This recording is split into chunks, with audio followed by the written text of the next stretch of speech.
Hi friends, welcome to U R creation. ಇವತ್ತು ನಾನು straight kurti ಯಾವ ರೀತಿ ಸ್ಟಿಚ್ ಮಾಡೋದು ಅಂತ ಹೇಳ್ತಾ ಇದ್ದೀನಿ. ಫಸ್ಟು ಶೋಲ್ಡರ್ ಜಾಯಿಂಟ್ ಮಾಡ್ಕೋಬೇಕು. ಮೇಲ್ಗಡೆ ಅರ್ಧ ಇಂಚನ್ನು ಬಿಟ್ಟು ಶೋಲ್ಡರ್ ಎರಡು ಸೈಡು ಜಾಯಿಂಟ್ ಮಾಡ್ಕೋಬೇಕು. ನಂತರ ಒಂದು ಸ್ಕ್ವೇರ್ ಪೀಸನ್ನು ತಗೊಂಡು ಸುತ್ತಲೂ 2 ಇಂಚ್ ಬಟ್ಟೆ ಬಿಟ್ಟು ಮಾರ್ಕ್ ಮಾಡಬೇಕು. ಈ ರೀತಿ ಮಾರ್ಕ್ ಮಾಡ್ಕೋಬೇಕು. ಫ್ರಂಟ್ ಆ್ಯಂಡ್ ಬ್ಯಾಕ್ ಎರಡು ಮೆಜರ್ಮೆಂಟ್ ನೋಡಿ ಸೆಂಟ್ರಲ್ಲಿ ಈ ರೀತಿ ಮಾರ್ಕ್ ಮಾಡ್ಕೋಬೇಕು. ನಂತರ ಶೋಲ್ಡರ್ ಜಾಯಿಂಟ್ ಮಾಡಿರೋ ಬಟ್ಟೆನ ತಗೊಂಡು ಈ ಸ್ಕ್ವೇರ್ ಪೀಸಿಗೆ ಹೀಗೆ ಇಟ್ಟು ದುಂಡ್ಪಿನ್ನನ್ನು ಹಾಕಿ ಈ ರೀತಿ ಮಾರ್ಕ್ ಮಾಡ್ಕೋಬೇಕು. ನೆಕ್ ತುಂಬ ಚೆನ್ನಾಗಿ ಬರುತ್ತೆ, ನೀವು ಮಾಡಿ ನೋಡಿ. ನಂತರ ಮಾರ್ಕ್ ಮಾಡಿರೋದನ್ನು ಕಟ್ ಮಾಡಿ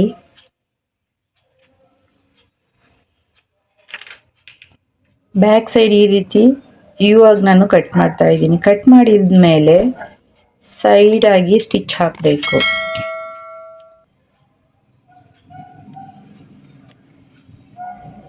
ಫಸ್ಟ್ ಟೈಮ್ ನನ್ನ ವಿಡಿಯೋ ನೋಡ್ತಾ ಇರೋರು ಸಬ್ಸ್ಕ್ರೈಬ್ ಆಗಿ, ಈ ವಿಡಿಯೋಗಳನ್ನು ನೋಡಿ ಬಿಗಿನರ್ಸ್ ಸಹ ಟ್ರೈ ಮಾಡಿ ಸಪೋರ್ಟ್ ಮಾಡಿ.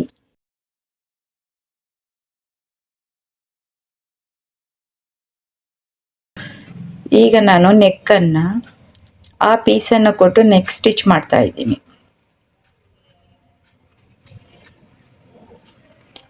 ಸ್ಕ್ವೇರ್ ಬರೋದೇ ಇಲ್ಲ ಅನ್ನೋ ಅಂಥವರು ಇದನ್ನು ನೋಡಿ ಸ್ಕ್ವೇರ್ ಈಸಿಯಾಗಿ ಸ್ಟಿಚ್ ಮಾಡ್ಬೋದು. ಸ್ಕ್ವೇರ್ ಈ ರೀತಿ ಪೀಸನ್ನು ಕೊಟ್ಟು ಸ್ಟಿಚ್ ಮಾಡಿದ ಮೇಲೆ ಸ್ಕ್ವೇರ್ ಸೈಡ್ ಫ್ರಂಟಲ್ಲಿ ಈ ರೀತಿಯಾಗಿ ಸ್ಟಿಚ್ ಪಕ್ಕನೇ ಕಟಿಂಗ್ ಮಾಡಬೇಕು. ಕಟ್ ಮಾಡಾದಮೇಲೆ ಸೈಡ್ ಕೊಟ್ಟಿರೋ ಸ್ಕ್ವೇರ್ ಪೀಸನ್ನು ಈ ರೀತಿ ಉಲ್ಟಾ ಮಾಡಿ ಸ್ಟಿಚ್ ಮಾಡಬೇಕು. ನೆಕ್ ತುಂಬಾ ಚೆನ್ನಾಗಿ ಬರುತ್ತೆ ನೋಡಿ. ಹಾಗೆ ಸ್ಲೀವ್ ಯಾವ ರೀತಿ ಕೊಡೋದು ಅಂದರೆ ಮಧ್ಯದಿಂದ ಸ್ಲೀವ್ ಈ ರೀತಿ ನೋಡ್ತಾ ಹೋಗಬೇಕು. ಸರಿ ಬಂತು ಅಂದರೆ ಒಂದು 1/2 ಇಂಚಿಗೆ ಸ್ಟಿಚ್ ಮಾಡಬೇಕು.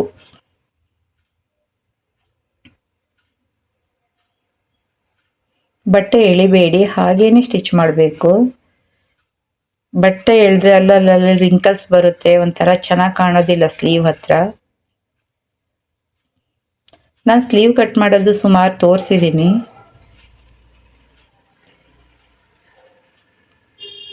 ಈ ರೀತಿ ಸ್ಲೀವನ್ನು ಜಾಯಿಂಟ್ ಮಾಡಾದ್ಮೇಲೆ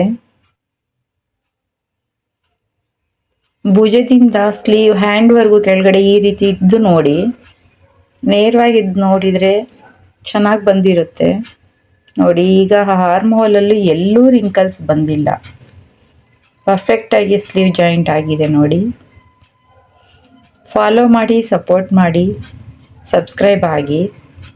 ಈಗ ನಮ್ಮ ಮೆಜರ್ಮೆಂಟ್ ಎಷ್ಟಿರುತ್ತೆ ಅಷ್ಟನ್ನು ಸ್ಲೀವು ಆರ್ಮ್ ಹೋಲಲ್ಲಿ ಮಾರ್ಕ್ ಮಾಡ್ಕೋಬೇಕು. ಈ ರೀತಿ ಮಾರ್ಕ್ ಮಾಡಿ ಲೈನ್ ಹಾಕಿ ಆ ಲೈನ್ ಮೇಲೇ ಸ್ಟಿಚ್ ಹಾಕಬೇಕು. ಮಾರ್ಜಿನಿಗೆ 2 ಇಂಚ್ ಅಂತ ಬಿಟ್ಟಿರ್ತೀವಿ ಸೈಡು, ಆ 2 ಇಂಚನ್ನು ಬಿಟ್ಟು ಈ ರೀತಿ ಮಾರ್ಕ್ ಮಾಡ್ಕೋಬೇಕು. ನೀವು ಡ್ರೆಸ್ ಹೊಲಿಬೇಕಾದ್ರೆ ಬಾಡಿ ಶೇಪನ್ನು ನೀಟಾಗಿ ಕೊಟ್ಟು ಡ್ರೆಸ್ ಹೊಲಿದ್ರೆ ಡ್ರೆಸ್ ತುಂಬ ಚೆನ್ನಾಗಿ ಕಾಣುತ್ತೆ.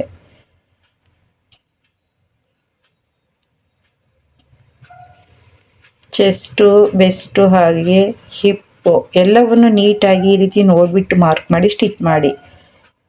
ನಂತರ ಹಿಪ್ ಹತ್ರ ಕ್ಲೀನಾಗಿ ಬರಬೇಕು, ಎಲ್ಲೂ ಒಂಥರ ಚೆನ್ನಾಗಿಲ್ಲ ಅನ್ನೋ ಹಾಗೆ ಬರಬಾರ್ದು. ಹಾಗೆ ನೀಟಾಗಿ ಸ್ಟಿಚ್ ಮಾಡಿ ಅಲ್ಲಿ ರಿವರ್ಸ್ ಮಾಡಿಬಿಟ್ಟು ಸ್ಟಿಚ್ ಮಾಡಿ. ನಂತರ ಮಿಷನ್ನಿಂದ ಬಟ್ಟೆ ಹೊರ ತೆಗೆದು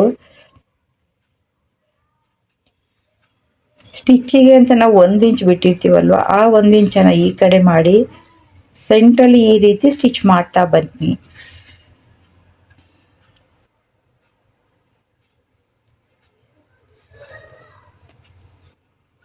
ಕೆಲವರಿಗೆ ಇದು ತುಂಬ ಪ್ರಾಬ್ಲಮ್ ಅನ್ನಿಸ್ತಾ ಇರುತ್ತೆ ನೋಡಿ, ಎಷ್ಟು ಈಸಿ ಇದೆ ನೋಡಿ. ಸ್ಟ್ರೈಟಾಗಿ ಸ್ಟಿಚ್ ಹಾಕಿ ನಂತರ ಹಿಪ್ ಹತ್ರ ಬಂದು ಸ್ವಲ್ಪ ರಿವರ್ಸ್ ತಗೋಬೇಕು. ರಿವರ್ಸ್ ತಗೊಂಡು ಇನ್ನೊಂದು ಸೈಡು ಅದೇ ರೀತಿ ಸ್ಟಿಚ್ ಹಾಕಬೇಕು. ಹೀಗೆ ಸ್ಟಿಚ್ ಆದಮೇಲೆ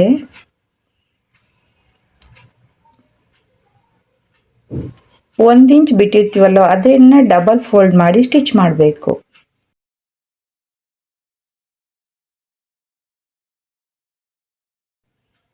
ಹಾಗೆ ಎಲ್ಲ ಕಡೆನೂ ಸ್ಟಿಚ್ ಮಾಡಿ ಆದಮೇಲೆ ತುಂಬಾ ಚೆನ್ನಾಗಿ ಅದು kurti ready. Thank you for watching.